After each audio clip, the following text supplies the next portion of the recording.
ஸ்ரீ குருப்யோ நமக. பெரியவாச்சரணம். ஹரஹர சங்கர, ஜெய ஜெய சங்கர. நாயன்மார்கள் சரித்தம்ல முருகநாயனார் அப்படிங்கிறத தான் பார்த்துட்டு இருக்கோம்.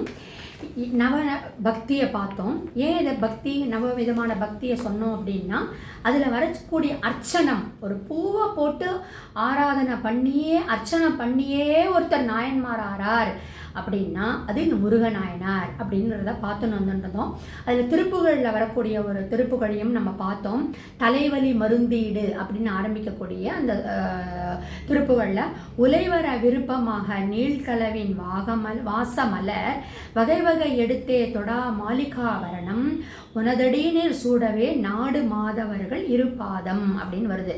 அதாவது ஊக்கக்குறைவின்றி விருப்பமுடன் ஒரு பெரிய தோட்டத்தில் மணந்துள்ள ஒரு மனமாக இருக்கக்கூடிய மலர்களை எல்லாம், விதவிதமான மலர்களை எல்லாம் பறித்து அதை மாலையா பண்ணி ஆபரணங்கள் போல அமைத்து உன் அடியில் சூடுவதற்கு விரும்பும் சிறந்த தவசிரேஷ்டர்களுடைய 2 பாதத்தில் அதை நான் வந்து சமர்ப்பிக்கிறேன் அப்படிங்கிற மாதிரி வருது. இந்த தலைவலியெல்லாம் போகணும், உடம்பு வியாதிகள்லாம் போகணும் அப்படின்ற அந்த திருப்புகளில். ஸோ இப்போ இந்த முருகநாயனார் என்ன பண்ணுறார், என்ன பண்ணி அவர் ஒரு அருட்ஜோதியாக மாறினார் அப்படின்னா, சின்ன வயசுலேருந்தே காலங்காத்தால் எழுந்துடுவார். விடிய காலம்பரை எழுந்திருக்க வேண்டியது, நல்லா குளிச்சுட்டு நல்லா விபூதி இட்டுண்டு ருத்ராட்ச மாலை போட்டுண்டு நமச்சிவாய வாழ்க நமச்சிவாய நமச்சிவாயன்னு பஞ்சாட்சரத்தை சொல்லிண்டு நந்தவனத்தில் போய் விதவிதமான மலர்களை எல்லாம் பறித்து அதை தொடுத்து மாலை ஆபரணங்களாக பண்ணி அதை வந்து அங்கே சிவனுக்கு சமர்ப்பிக்கிறது. அவருடைய ஊரான திருப்பூம்புகலூர் திருப்புகலூர் அப்படின்னு சொல்லக்கூடிய அங்கே இருக்கக்கூடிய சிவனுக்கு சமர்ப்பிக்கிறது தான் அவருடைய பக்தி, அவர் பண்ணின பக்தி. இதில் என்ன விசேஷம் அப்படின்னா, இப்போது ஒரு மலர்களும் ஒரு மாதிரி இருக்கும். இப்போது மந்தாரம், கொன்றை, சண்பகம் அப்படிங்கிறதெல்லாம் கோட்டு பூக்கள்னு பேர்.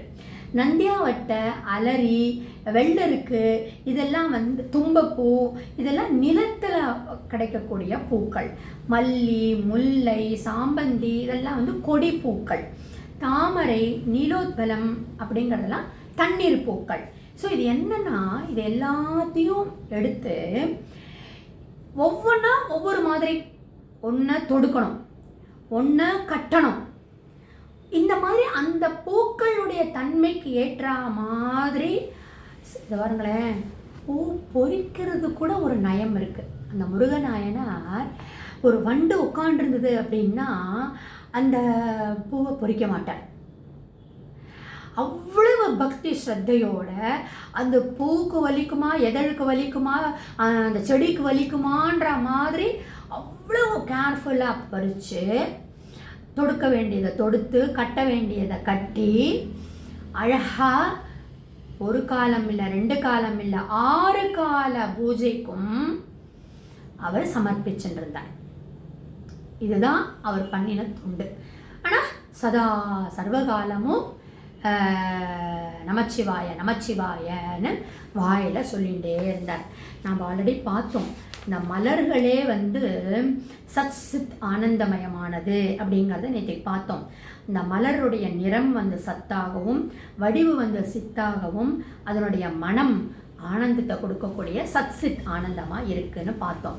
இப்படி பண்ணின்ற அவர் ஒரு திருஞான சம்பந்தரை பார்க்குறார்.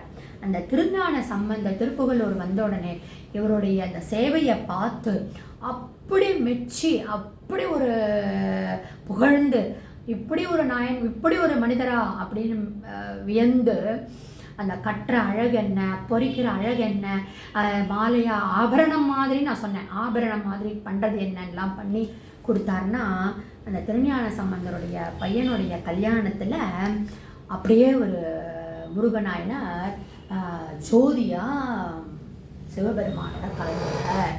அப்படின்னா அவருடைய பக்தி வந்து எவ்வளவு உயர்ந்ததாக இருக்குது.